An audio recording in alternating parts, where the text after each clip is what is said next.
उद्योग तर उद्योग या संकल्पनेअंतर्गत आज एक कार्यक्रम पार पडला, काय कार्यक्रमाचं काय सांगायला? मी आता वरती सांगितलं की आपल्या देशात जवळजवळ 60% लोकही तरुण आहेत आणि तरुणाईचा मुद्दा मेन असतो की त्यांच्या हाताला काम हवं असतं आणि उत्पन्नाचं साधन हवं असतं, जे अनफॉर्च्युनेटली आपल्याकडे एवढ्या नोकऱ्या उपलब्ध नाही आहेत.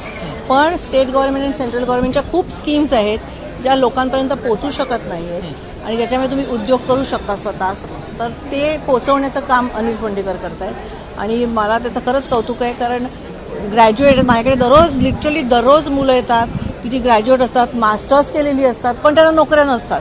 म्हणजे तुम्ही एवढं एक तर आईवडील शिक्षण देऊन खर्च करून लोन काढून शिक्षण देतात पण नोकऱ्या उपलब्ध नसतात. तर त्यांच्यासाठी हे खरंच चांगलं आहे की कुठचाही उद्योग असेल म्हणजे छोटा असू दे तर मोठा असू दे, स्वतःच्या पायावर उभं राहणं हे सगळ्यात इम्पॉर्टंट आहे. रोजगाराच्या बाबतीत सरकार अपयशी ठरलंय का? नाही, असं अपयशी नाही. आपलं पॉप्युलेशनच देशाचं एवढं आहे की आपले हात किती पुरे पडणार.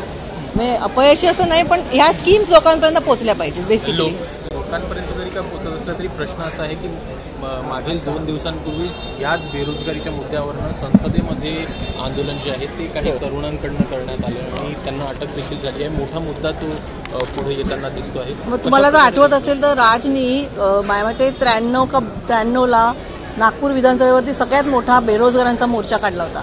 म्हणजे हा प्रश्न तेव्हापासून आहे आणि तो आजतागायत आहे.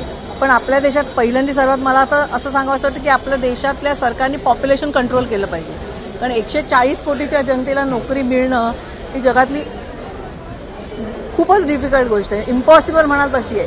त्याच्यामुळे पहिलं पॉप्युलेशन कंट्रोल करायला पाहिजे आणि मग उद्योजक निर्माण केल्या पाहिजे, तेव्हा ह्या स्कीम्स लोकांपर्यंत पोहोचवल्या पाहिजे. मनसे कुठपर्यंत घेऊन जाणार म्हणजे आज सुरुवात झालेली हे राज्यातल्या मला असं वाटतं, मी तुम्हाला अभिमानाने सांगेन की मनसे हा एकमेव पक्ष असेल की ज्याच्यात ही सेल आहे. ही सेल, रोजगाराची सेल, ही मला वाटत नाही कुठच्या दुसऱ्या पक्षात आहे.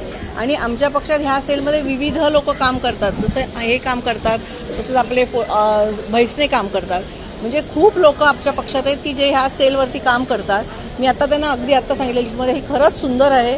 हे तुम्ही फक्त मुंबईपुरतं मर्यादित न ठेवता पुणा म्हणजे महाराष्ट्रातल्या गावोगावी लोकांना, तिकडच्या मुलांना पण कळलं पाहिजे की या गव्हर्नमेंटच्या स्कीम्स आहेत आणि ह्याच्यावरती एवढी लोन्स तुम्हाला मिळू शकतात आणि तुमचा उद्योग काढू शकता. मी अगदी त्यांना आता लिफ्टमध्ये सांगितलं की तुम्ही अख्ख्या महाराष्ट्रात न्या.